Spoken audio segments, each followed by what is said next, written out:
You have some absolutely incredible kids. I would say mostly. They were brought here in such a way. It's a very, very tough subject. We are going to deal with DACA with heart. That, of course, the president with some nice words for the so-called dreamers earlier this year. But now he is expected to end the Obama-era program that lets hundreds of thousands of young undocumented immigrants stay in the country. Surrounded by faith leaders after a prayer calling on God to bless all Americans, President Trump not saying whether he plans to cut the program that protects hundreds of thousands of undocumented immigrants. Sometime today or over the weekend, we'll have a decision. Nearly 800,000 so-called dreamers are protected under the 2012 executive order by President Obama, offering protection to those brought to the U.S. as children, granting young immigrants temporary permission to stay and work. We love the dreamers. We love everybody. But now that program and those dreamers are in jeopardy. Several state attorneys general threatening to sue the Trump administration to end DACA, forcing the president to make a decision by Tuesday.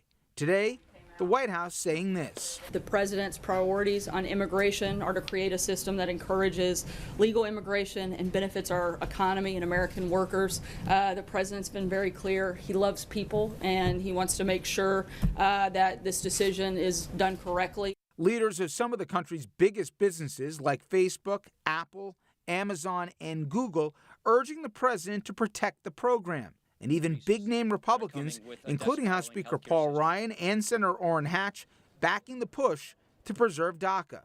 Senator Jeff Flake tweeting, Congress needs to take immediate action to protect DACA kids. Now, we also wanted to put a human face when we're talking about dreamers and also some of the practical questions and issues surrounding this. Here's a young woman from New Jersey explaining what they're all about. My name is Melody, and I came to the United States when I was 9 years old from Guatemala.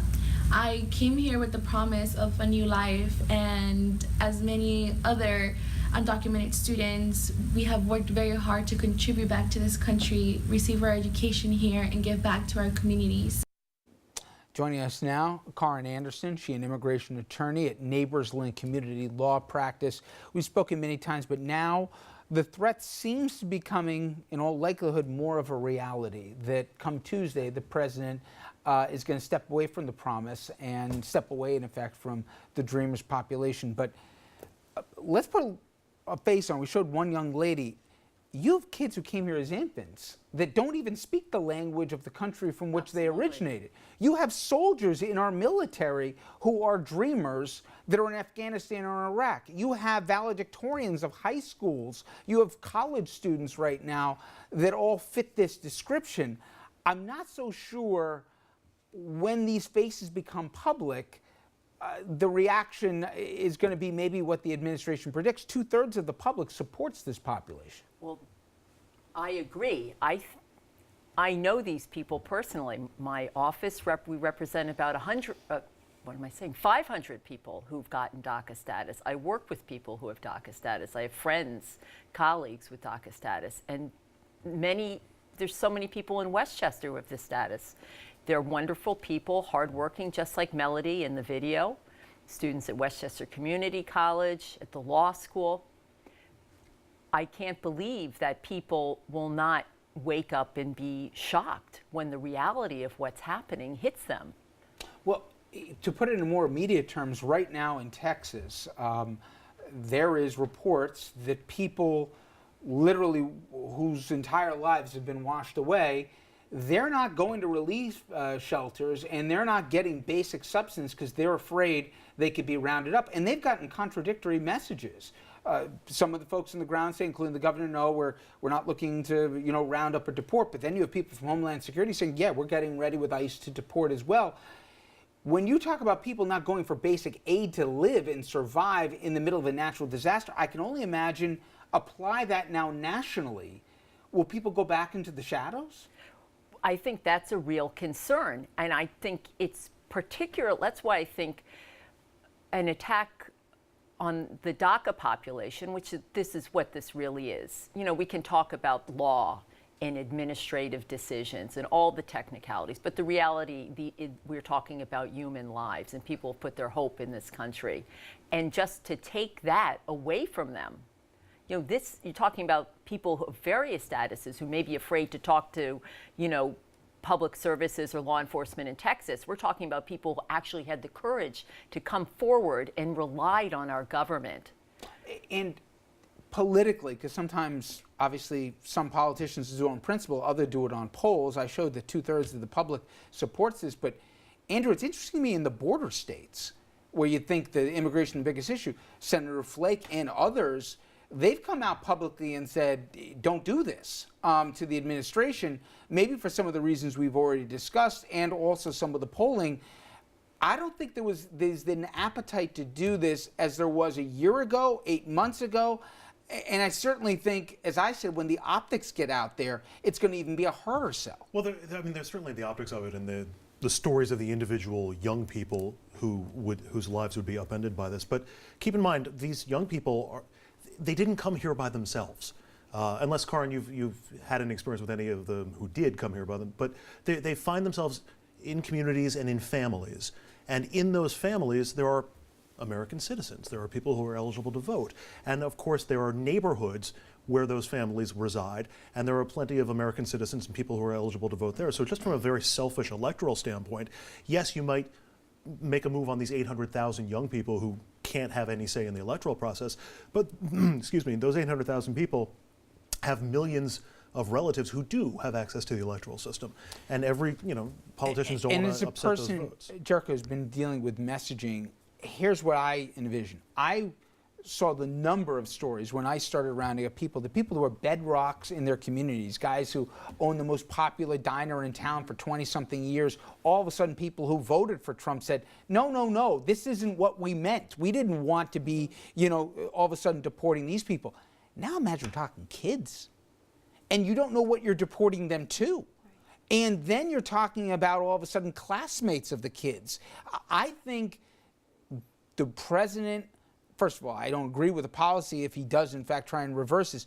But I think he should tread very carefully here because I don't think they've thought through what this will look like and feel like, not just in red states, but across this country.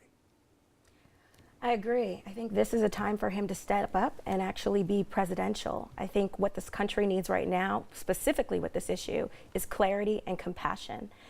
As the other panelists have said, they talked about a lot of the circumstances that children have gone through in finding themselves here, and not by any means of their own. And it just wouldn't make sense to, one, send them back to a country that they don't know. This whole country was founded on immigrants, right? And this is what is one of the core values of the United States. We should be supporting them here. I want to ask Karin a question, because was there a registration component to the executive order, the DACA executive order? Because I know there was a question at the press briefing today, would Homeland Security use that registration information to then find and round up these dreamers? Well, that's a great question, because an important component of DACA is exactly that.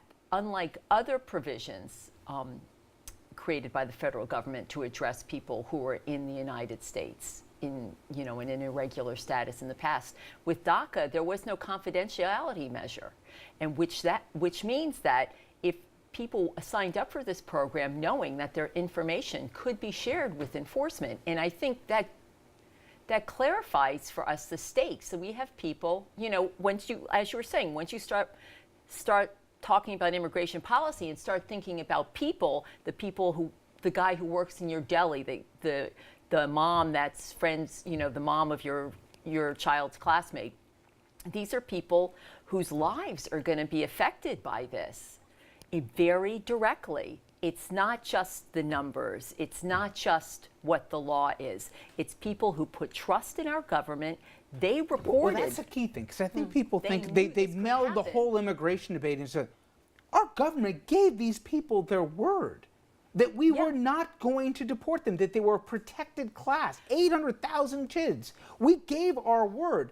Now, to your point, we're not only potentially going back on that, but we're using information that we got for them that they entrusted with us. What do you think happens the next time we're asking people to help as a part of this population? When that gets to the concerns about law enforcement too, because you have people, especially this population, who've been here since they're very young. They believe in this country, I would say, more than the people who oppose them, because they're putting all their stakes in the future of this country, in their future in this country, and they want to be here, and they have put their trust in their faith in this country, in part because of what this country represents. And before I run out of time, which I'm almost there, explain where this goes. If the president says on Tuesday, never mind, I'm opposing the policy, we're going to get rid of DACA and the protections attached to it, where do you think it goes from there, since it's obviously it's a legal issue? This is what people need to know who are watching tonight, is what this means for young people, the people I work with, young adults in DACA status now. If they lose a status, they won't be able to drive, they won't be able to work, they won't be able to go to school, they could be at risk for deportation. And these are real people. These are my friends. They're people I work with, and their lives are going to change dramatically. And it just is shocking that we could even be considering it at this time. And the process question is, we'll learn on Tuesday in all likelihood, but it very well might get punted to Congress, and Congress will then have to make a decision. And we know how paralyzed Washington already it is. And then in the meantime, these kids, kids in limbo, waiting, losing status, and then waiting to see. Unbelievable. Unbelievable. Well, let's hope we're wrong and Tuesday we're surprised, but either way, I wish you the best of luck. I know you got a busy time period to have you, Karen. Thank you so much. Thank you. All right, coming up next, Congress is coming back Tuesday, as we mentioned, and it's got a host of really big issues on at the table. We're going to take a look at some of those issues as well as some of the controversies attached to them.